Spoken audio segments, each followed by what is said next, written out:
Minister साहब आए हुए हैं, मेघवाल जी, और एक बहुत ही सीरियस इशू है ये, जिसको डिटेल में आप लोगों के साथ हम लोग को रखना था, इसलिए सर उसको डिटेल में रखेंगे आप लोगों के लिए। सर आप प्लीज।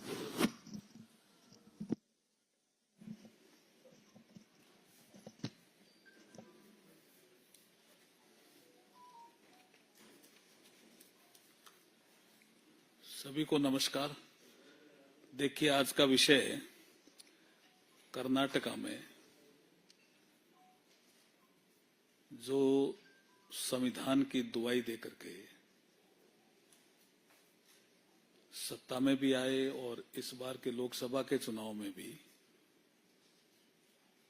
हमारे कांग्रेस के नेता और लोकसभा में नेता प्रतिपक्ष श्रीमान राहुल गांधी जी संविधान की किताब लेकर के घूम रहे हैं। संविधान में ये प्रावधान है कि अनुसूचित जाति और जनजाति को लिए जो आवंटित राशि होगी वो उन्हीं के कल्याण के लिए खर्च की जाएगी। There will be no diversion. जो एससी एसटी के लिए पैसा अलॉट हुआ है, चाहे शेयरेबल स्कीम में हो चाहे और किसी स्कीम में हो, वो पैसा उन्हीं के कल्याण के लिए लगेगा। It is a provision of the constitution. और कर्नाटक में जो एससी एसटी के लिए पैसा दिया गया या आवंटित था, उसका डाइवर्जन कर दिया गया। और जो राहुल गांधी जी की गारंटी थी या गारंटियां थी, उनको पूरा करने में वो पैसा लगाया जा रहा है। ये सरासर संविधान का उल्लंघन है। It is a violation of the constitutional provision. हम राहुल गांधी जी से पूछना चाहते हैं कि आप एक हाथ में किताब लेकर के चलते हैं और कहते हैं ये संविधान है, और जब हमारे लोकसभा में बहुत से लोगों ने पूछा इसके चैप्टर कितने हैं, इसके पेज कितने हैं संविधान में, तो कोई जवाब नहीं दे पाए। और आर्टिकल 338 में ऐसी कमीशन की व्यवस्था की गई, अनुसूचित जाति राष्ट्रीय आयोग की व्यवस्था की गई है। उन्होंने भी अपनी रिपोर्ट में कहा है कि डाइवर्जन हुआ है कर्नाटका में, और कोई छोटा मोटा फंड का डाइवर्जन नहीं हुआ है, बड़ी मात्रा में फंड का डाइवर्जन किया उन्होंने। आप देखिए कि एससी एसपी और टीएसपी इन दोनों के लिए 39,121 करोड़ जो पैसा था, उसमें से 14,730.53 करोड़ रुपए की राशि जो एससी एसटी के लिए था, कल्याण के लिए, वहां से डाइवर्जन किया 14,730 करोड़ का। और वो जो कांग्रेस ने वहां गारंटी दी कि हम बिजली का बिल माफ करेंगे या जो भी गारंटी दी, उसमें खर्च कर रहे हैं। ये खुला उल्लंघन है संविधान का। और अनुसूचित जाति के कल्याण के नाम पे जो सरकार आई, वो अनुसूचित जाति जनजाति समाज का गला घोंट रही है। उनके कल्याण में जो आना चाहिए वो इनके राजनीतिक मजबूरियों में पैसा लगा रहे हैं, डाइवर्जन करके। हम इसकी निंदा भी करते हैं और कठोर कार्रवाई की मांग भी करते हैं।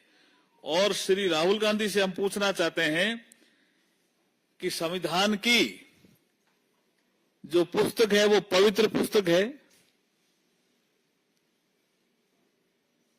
उसका फेक नैरेटिव चला करके वो कुछ सीटें तो जीत गए हैं, लेकिन अनुसूचित जाति और जनजाति का दिल नहीं जीत सकते। इसलिए हम कठोर कार्रवाई की मांग कर्नाटक सरकार से करने के लिए आपके बीच में उपस्थित हुए हैं और राहुल गांधी जी हम स्पष्ट करना चाह रहे हैं कि ये आपका जो दोहरा चरित्र है वो जनता देख रही है। आपको इसमें क्या कहना है? आपके कुछ क्वेश्चन हो तो पूछे जा सकते हैं। जी,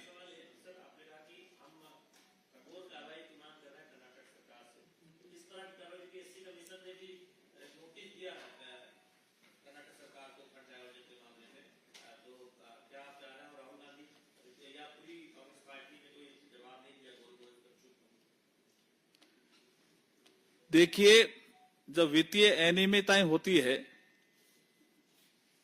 तो संविधान में ही प्रावधान है और कर्नाटक सरकार को एज पर कॉन्स्टिट्यूशन कार्रवाई करनी चाहिए। और एक चीज और सामने आई है कि जो महर्षि वाल्मीकि अनुसूचित जनजाति विकास निगम था, उसके जो लेखा अधीक्षक है चंद्रशेखरन पी, उन्होंने 21 मई 2024 को जो सुसाइड था उसमें भी उन्होंने लिखा है, नोट में भी, कि इतना प्रेशर था उनपे फंड डाइवर्जन का। तो इस सब में कार्रवाई की हम मांग कर रहे हैं।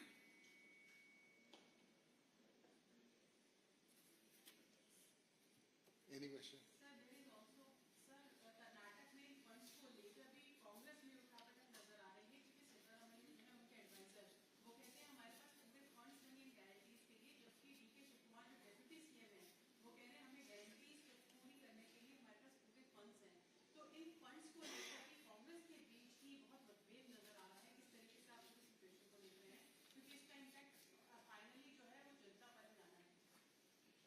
जुड़ा हुआ जो जिस सलाहकार की बात आपने की है, उसमें सलाहकार ने कहा कि राहुल गांधी गारंटियां ही सरकार के ऊपर बोझ बन चुकी है। सर, सीएम के सलाहकार, आर्थिक सलाहकार। आप दोनों के प्रश्न भी बहुत शानदार है। वाकई वो उन्होंने क्या समझा कि सत्ता में आने के लिए कुछ भी कर लो। ये जो सिस्टम एक फेक नैरेटिव का जो प्रचलन शुरू हुआ है वो लोकतंत्र के लिए अच्छा नहीं है। मैं अगर आपको एक बात करूं 1952 की, आपने अच्छा याद दिलाया। 52 में बाबा साहब डॉक्टर बी.आर. अंबेडकर एक उम्मीदवार थे शेड्यूल कास्ट फेडरेशन के दल पे, मुंबई नॉर्थ, वो सीट थी सुरक्षित। और वहीं एक सीट पे एक जनरल कैंडिडेट भी खड़े थे, समाजवादी। अब इसमें उनका मतपत्र अलग, इनका मतपत्र अलग। 52 में जनता भी 15% मेरे ख्याल में शिक्षित रही होगी, मैं डेटा एग्जैक्ट नहीं है। तो वो जो अधिकारी होते थे, जो निर्वाचन करने वाले, उनसे पूछते थे वोट कहां डालना है। 52 की बात कर रहा हूं। तो फेक नैरेटिव चलाया साम्यवादियों ने डॉक्टर बी.आर. बाबा साहब को हराने के लिए कि आप 2 वोट डालोगे तभी बाबा साहब जीतेंगे। तो बाबा साहब के मत पत्र पे 1 वोट तो उन्होंने बाबा साहब के सामने डाल दिया। उनका चुनाव चिन्ह शायद उस समय हाथी था, और 1 वोट और डलवा दिया, 1 वोट और डलवा दिया। और ये जनता में कहकर के फेक नैरेटिव, ये फेक नैरेटिव 52 से चल रहा है कि आप 2 वोट डालोगे तभी बाबा साहब जीतेंगे। और बाबा साहब चुनाव हारते हैं 14,000 समथिंग से, लेकिन 74,333 वोट खारिज होते हैं कि एक आदमी ने 2 वोट डाल दिए, 2 आदमियों के ठप्पे लगा दिए।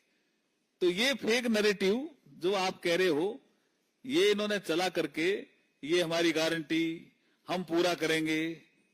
तो भाई फाइनेंशियल मैनेजमेंट देकर के ही पहले करना चाहिए ना। अब लड़ रहे हो आपस में। मैंने भी संकल्प पत्र राजस्थान का बनाया है पूरा। मैंने उसमें हम इकोनॉमी की साइज कितनी रखेंगे, हमने $350 बिलियन कहा। हम 500 भी कह सकते थे, लेकिन हमने राजस्थान का फाइनेंशियल मैनेजमेंट देखा, रिसोर्स देखा, कितना रिसोर्स आता है, उसके आधार पर ही हमने $350 बिलियन रखा। उन्होंने ये देखा ही नहीं कुछ फाइनेंशियल मैनेजमेंट, और अब लड़ रहे हैं। जनता पिस रही है और अनुसूचित जाति जनजाति के आदमी परेशान हो रहे हैं। उनको लगा भी ये कल्याण करेंगे, ये अपना कल्याण कर रहे हैं, और उनके पैसे के दम पर कर रहे हैं। पैसा अनुसूचित जाति जनजाति वर्ग के लिए अलॉट है, उस पैसे को निकाल रहे हैं और निकाल करके गारंटी पूरी करने का काम कर रहे हैं। यह जनता के साथ धोखा है।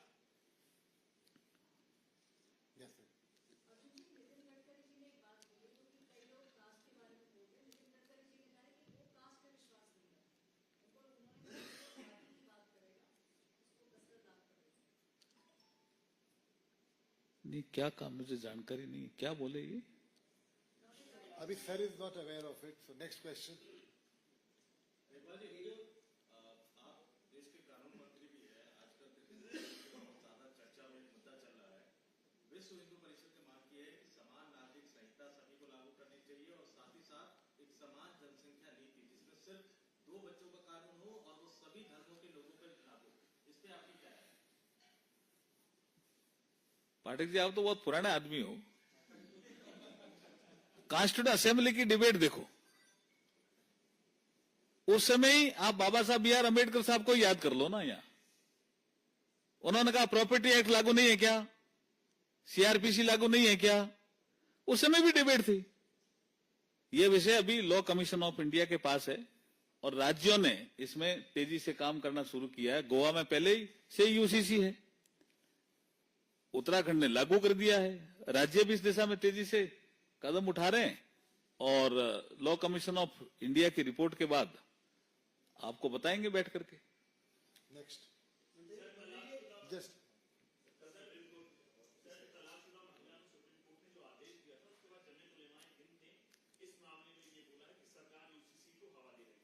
देखिए, सुप्रीम कोर्ट के आदेश का सम्मान करना चाहिए और मैं तो ये समझ रहा हूं कि मैं 2 दिन से देख रहा हूं आपके प्रिंट मीडिया में भी और आपके इलेक्ट्रॉनिक मीडिया में इस निर्णय की तारीफ हो रही है।